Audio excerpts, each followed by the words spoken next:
Peter Molyneux is a games developer who's been in PR exile for over 2 years. And if you're thinking, who the hell is Peter Molyneux? Just think Sean Murray, but with a little less hair. He was last interviewed back in 2015 by Rock Paper Shotgun, and they actually asked him, do you think you're a pathological liar? Of course, during that interview, he did vow never to speak to the press again. This, of course, was another promise he just couldn't keep. And recently, true to form, he conducted another interview with website Glixel. You just can't help yourself, can you, Peter?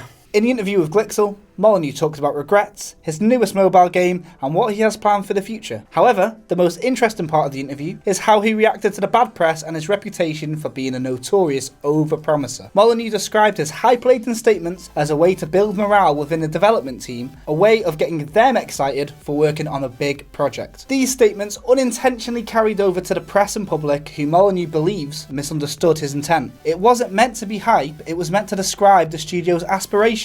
On his statement about never speaking to the press again, he said it was like a runaway train that was out of control. And if he could do it all again, he would redefine what he meant by that statement. Molyneux even spoke to Sean Murray and had empathy for him because of the reaction Murray received for No Man's Sky. Molyneux said that people don't realise for him and Murray, the reaction to the games is like an ice-cold dagger to their heart. And they only ever had the best of intentions. Wow. Ice-cold dagger to the heart. How heartbroken must they have been? They can console themselves, however, with all that piles of cash that they stole from us, drying the tears with all our dollar bills, you know what I mean? Thieving bastard. Did I go a bit too far with that? I don't know. Interestingly enough, Sean Murray's wife worked with Peter Molyneux on Fable, so I can imagine Sean Murray would be like, oh babe, what did Peter say at work today? No, write notes. They live 2 miles away from each other. Two of the most notorious bullshitters in game development history just happen to be neighbours. Did they go to the same bullshit school or something? I don't know. Maybe being around Peter Molyneux, like he's got his own orbit, his own bullshit orbit, and it just sucks you in.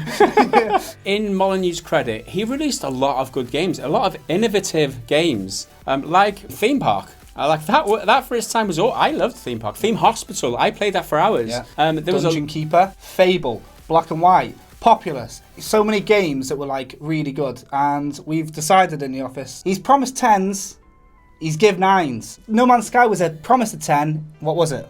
A 5? A 6? 5 or a 6, yeah. One thing's for certain, Molyneux definitely deserves more credit than someone like Sean Murray, who has promised loads of shit and has never delivered, whereas Molyneux has in the past. That's one thing he's got going for him, is that he gets excited about things, and that's kind of infectious, and he's a victim of that as much as us. In the interview, he said that he was due to go to a meeting, and then he had an idea about a game, and he didn't go to the meeting. And if that is not Peter Molyneux all over, letting everyone down as usual, then what is? Molyneux has now put AAA development on hold and is focusing on small passion projects for mobile platforms. He exclaims how all his previous games have been massive success stories and how they all hit #1 in the charts, so mobile development is a relaxing change of pace for him. His newest game, The Trail, was given a hypeless launch as part of his strategy to not overpromise on games, and so far it has been a success. The Trail is one of his most successful games to date, with more people playing The Trail than Fable 1, 2 and 3 combined within just 7 weeks of launching. It has got to be noted that The Trail is a free download, so he said this in an interview, but again he's overhyping it because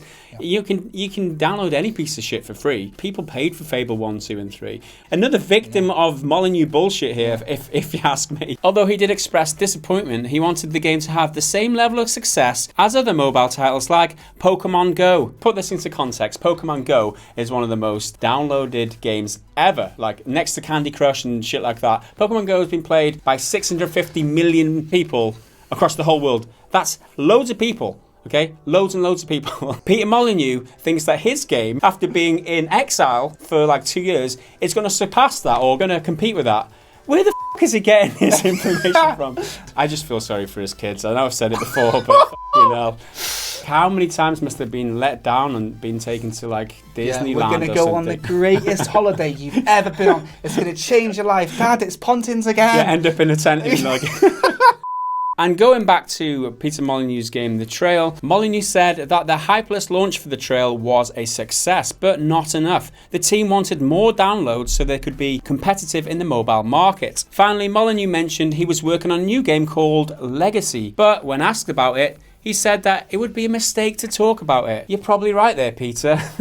Absolutely right. It's one thing he is right about, isn't it? Overhyping games in the game industry is a big problem. And it's one thing that we always try and draw attention to for people is to temper their expectations for games. And Peter himself has been on the receiving end of the backlash from people who were promised games, features in games. They put the money down for pre-orders and they were burnt. Is public shaming a bad thing? Should we be trying to avoid blaming these people? Is the onus on us to not get too excited, or is it an onus on these people for not lying to us? I don't know. Tell us about how Fable 2 broke your heart. I was really excited for No Man's Sky. I actually pre-ordered it. Yeah, I know what you think. Okay. Now, Fable 1 was one of my favourite games ever, and I can remember getting Fable 2, getting so hyped for it. I almost couldn't get to sleep the night before release. That's how excited I was when Fable 2 came out. I played it, crushing disappointment. The first cut is the deepest, that old saying? Well, Fable 2 was the first, second and third cut. Peter Molyneux hurt me. Okay, guys, it's getting tough to talk about it. Fable 2 was the biggest disappointment I faced. Now, because there wasn't as much social media back then when Fable 2 shitstorm was going on, people couldn't berate Peter Molyneux directly. They'd have to write a letter. If they could have tweeted shit at him, they would have done that. Yeah. So Sean Murray's got a lot of shit for one bad decision. But I can remember Peter Molyneux doing it a ton of times, but maybe it's our fault for listening. We know that they're going to be excited about these games. They've been working on them for years. They're looking at the positive aspects of it. And by us believing them, and then it's not exactly how we want it, is it our fault? I think it's the problem that you're allowed to pre-order games. That is where all the pain comes from. You make that decision before the game's even finished. Yeah, I'm going to buy the game. So you put your money down on the pre-order, but then when the game comes, it's not what you were sold. Who's responsible for that? I think it's on us just to not pre-order games. Yeah. And it's on them too, just stop bullshitting us. If you went to a restaurant and you read the ingredients on a meal and you picked it and it came out and it didn't have those ingredients in, you'd have every right to send it back and get your money back. Why is it different with games? It shouldn't be okay to do that.